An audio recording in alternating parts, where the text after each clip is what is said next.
হয়েছে বুড়িমা, আপনি কাঁদছেন কেন?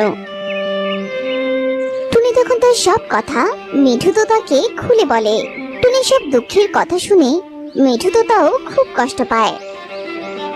মাসিমা, আপনি কাঁদবেন না। আপনার ছেলে অনেক বড় অন্যায় করে ফেলেছে। তার মা থাকা সত্ত্বেও সে মায়ের মর্মটা বুঝলো না।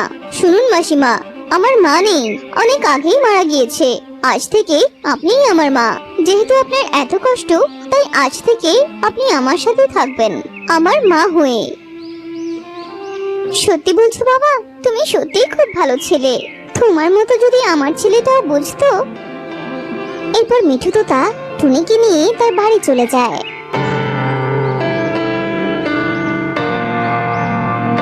সেখানে টুনি খুব ভালোভাবে দিন কাটাতে থাকে।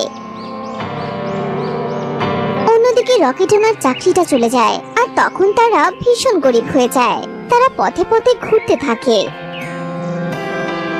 আর হঠাৎ একদিন রকেটনা আর টুনটুন সাহায্য চাইতে এক বাড়িতে যায়। বাসা কেউ আছেন? দরজাটা একটু খুলুন না। কিরে বাবা রকি, তুই এখানে?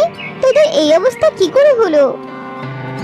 এরপর রকেটনা তার স্ত্রী টুনিকে সব কথা খুলে বলে। তারা তাদের নিজেদের ভুলও বুঝতে পারে।